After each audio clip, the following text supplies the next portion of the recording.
ভোটের পর আবার ভোট। লোকসভা ভোটের পর এবার বিধানসভা ভোট। 4 বিধানসভা কেন্দ্রে উপনির্বাচন। কোথায় কার পাল্লা ভারী, কে করবে বাজিমাত? নজরে রায়গঞ্জ বিধানসভা কেন্দ্র।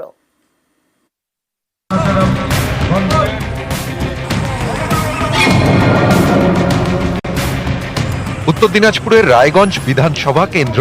বুধবার এখানে উপনির্বাচন। একদিকে বিজেপির মানস কুমার ঘোষ, আরেকদিকে তৃণমূলের কৃষ্ণ কল্যাণী। 21-এর ভোটে এই রায়গঞ্জ বিধানসভা থেকেই জিতেছিলেন কৃষ্ণ কল্যাণী বিজেপির টিকিটে। পরে যোগ দেন তৃণমূলে, ইস্তফা দেন বিধায়ক পদে। সেই কারণেই এবার রায়গঞ্জে উপনির্বাচন। 24-এর লোকসভা ভোটে রায়গঞ্জ কেন্দ্রে কৃষ্ণ কল্যাণীকে প্রার্থী করে তৃণমূল। বিজেপি প্রার্থীর কাছে তিনি 68,197 ভোটে হেরে যান। উপনির্বাচনেও রায়গঞ্জের তৃণমূলের বাজি কৃষ্ণ কল্যাণী, বিশিষ্ট ব্যবসায়ী, এলাকায় প্রভাবশালী। লোকসভা ভোটে হারলেও উপনির্বাচনে ঘুরে দাঁড়াতে আশাবাদী। ভালো সারা পাচ্ছে, স্বতঃস্ফূর্তভাবে মানুষ সমর্থনে নেমেছে। মানুষ বুঝতে পেরেছে যে এই নির্বাচন উপনির্বাচন আছে, এখানে শাসক দলের পক্ষে ভোট দিলে সার্বিক উন্নয়ন হবে। 19-এর লোকসভা নির্বাচন থেকে এবারের লোকসভা নির্বাচন। রায়গঞ্জে বিজেপির টেক্কা। পরপর 2টি লোকসভা ভোটের ফলের নিরিখেও রায়গঞ্জ বিধানসভা কেন্দ্রে এগিয়ে বিজেপি। 2019 সালে 42,252 ভোটে, 2024 সালে 46,739 ভোটে। এর মধ্যে 2021 সালের বিধানসভা ভোটে রায়গঞ্জে 20,748 ভোটে জেতে বিজেপি। এই অবস্থায় সামনে উপনির্বাচন। এরই মধ্যে প্রার্থী নিয়ে বিজেপির অন্তরে ক্ষোভ। বিজেপির প্রার্থী মানস কুমার ঘোষ একসময় তৃণমূল করতেন।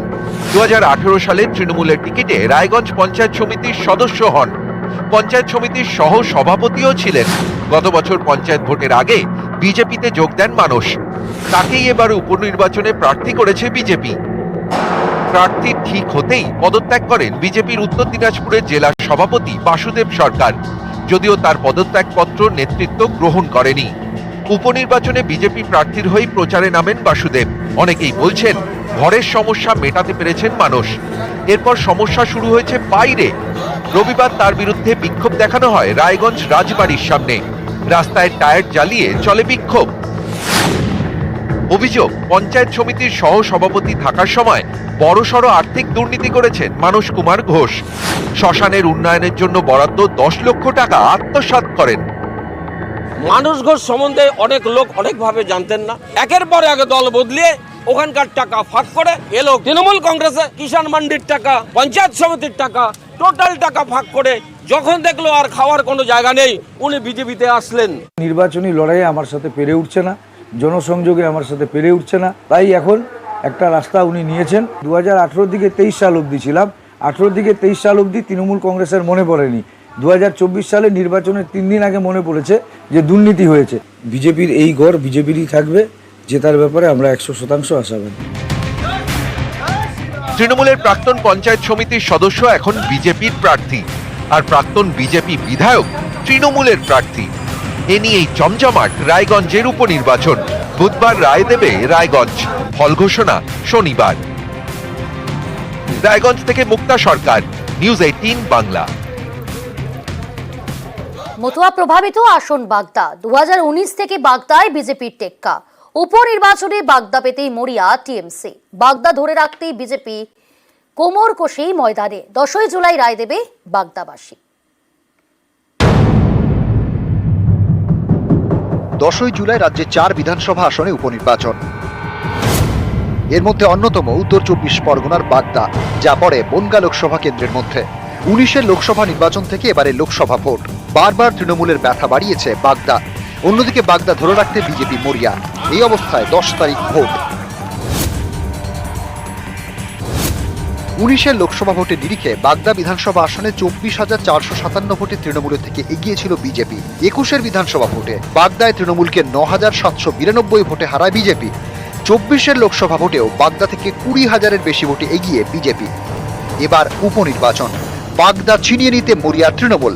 বাগদা বিধানসভার মধ্যে 12টি গ্রাম পঞ্চায়েত, এই পঞ্চায়েত ভাগ করে দায়িত্ব দেওয়া হয়েছে মন্ত্রী থেকে সাংসদ বিধায়কদের। বাগদা জিততে নেতাদের পাশাপাশি ময়দানে নামানো হয়েছে ছাত্র যুবদেরও। বাগদা বিধানসভা এলাকায় মতুয়ারা বড় ফ্যাক্টর। এখানে মতুয়া ভোট প্রায় 42%। মতুয়া প্রভাবিত আসন জিততে বাগদায় বাজি মতুয়াদের ঠাকুরবাড়ির সদস্য মমতাবালা ঠাকুরের মেয়ে মধুপর্ণা। মতুয়ারা যেমন আমাকে ভালোবাসছে, মানুষ ভরে ভরে আশীর্বাদ দিচ্ছে, যেটা মেবি অন্য কেউ পেতো না, হতে পারে একটা অ্যাডভান্টেজ আমার জন্য আছে। এটা দিদির পাশে আছে বাগদার মানুষরা, বাগদার বাসিন্দারা। সবুজ আবির এবার আমরাই খেলবো। 19-এর লোকসভা নির্বাচন, 21-এর বিধানসভা, তারপর এবার লোকসভা ভোটেও বাগদায় বিজেপির দাপট। উপনির্বাচনে বাগদার সাফল্য বজায় রেখে বিজেপি চাইছে বিধানসভায় তাদের শক্তি বাড়িয়ে নিতে। কিন্তু সেই পথে কি পদ্মের কাঁটা হবে নির্দল? কারণ বাগদায় নির্দল হিসেবে দাঁড়িয়েছেন সত্যজিৎ মজুমদার।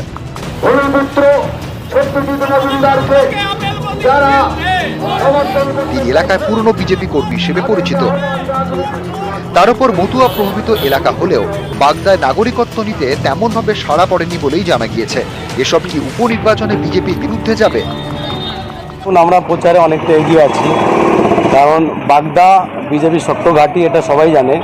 এখানে যতই বাইরের থেকে নেতা মন্ত্রী যাই আসুক না কেন, এখানে কোনো দাঁত ফোটাতে পারবে না।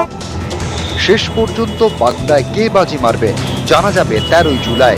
ওই দিন উপনির্বাচনের ফল ঘোষণা হবে। নিউজ 18 বাংলা। 19-এর লোকসভা নির্বাচন থেকে এবারের লোকসভা ভোট। বারবার রানাঘাট দক্ষিণ বিধানসভায় তৃণমূলকে টেক্কা দিয়েছে বিজেপি। এবার উপনির্বাচনে কি হবে? অঙ্ক কষতে ব্যস্ত বিজেপি তৃণমূল। নদিয়া রানাঘাট দক্ষিণ, উত্তর 24 পরগনার বাগদা, উত্তর দিনাজপুরের রায়গঞ্জ এবং কলকাতার মানিকতলা। আগামী 10ই জুলাই এই 4 বিধানসভা আসনে উপনির্বাচন। এর মধ্যে প্রথম 3টি আসনে 19-এর লোকসভা ভোট থেকে বিজেপির দাপট, যার অন্যতম নদিয়া রানাঘাট দক্ষিণ। এবার উপনির্বাচনে কি হবে? 2021 সালে রানাঘাট দক্ষিণ কেন্দ্র থেকে বিজেপি টিকিটে জয়ী হন মুকুটমণি অধিকারী। এবার লোকসভা ভোটের মুখে তিনি তৃণমূলে যোগ দেন। তাঁকে এবার রানাঘাট লোকসভা কেন্দ্রে প্রার্থী করে তৃণমূল। ফলে মুকুটমণি বিধায়ক পদ থেকে ইস্তফা দেন। তাই মুকুটমণির ছেড়ে যাওয়া বিধানসভা আসনে 10ই জুলাই উপনির্বাচন। লোকসভায় হারলেও উপনির্বাচনে মতুয়া নেতা মুকুটমণিকেই মতুয়া প্রভাবিত রানাঘাট দক্ষিণে প্রার্থী করেছে তৃণমূল।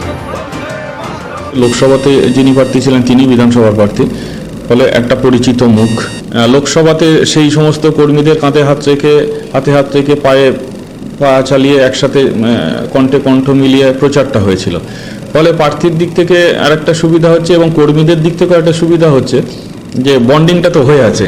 এটা একটা এক্সট্রা অ্যাডভান্টেজ ডেফিনেটলি।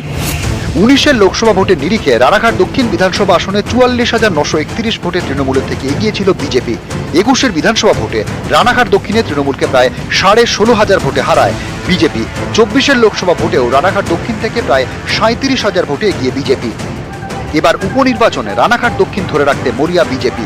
তারা এবার প্রার্থী করেছে মনোজ কুমার বিশ্বাসকে, যিনি লোকসভা ভোটে এবার রানাঘাট কেন্দ্রে দলের গুরুত্বপূর্ণ দায়িত্বে ছিলেন, যাকে বাজি করে রানাঘাট দক্ষিণে জয়ের ধারা বজায় রাখা যাবে বলে মনে করছে বিজেপি। পুলিশ প্রশাসন সমস্ত দিক দিয়ে যদি অনুকূল পরিবেশ ভোটের হয়ে থাকে, তাহলে সাধারণ মানুষ ভোট দেওয়ার জায়গায় গেলে এটুকু আপনাকে নিশ্চিত করে বলতে পারি, লোকসভা ভোটে যে 37,000 ভোটে আমরা জয়লাভ করেছিলাম, তার থেকে আমরা অনেক বেশি ভোটে জয়লাভ করব। রানাঘাট দক্ষিণে শেষ হাসি হাসবেন কে? বুধবার রায় দেবে রানাঘাট দক্ষিণ। ফল ঘোষণা শনিবার। নিউজ 18 বাংলা।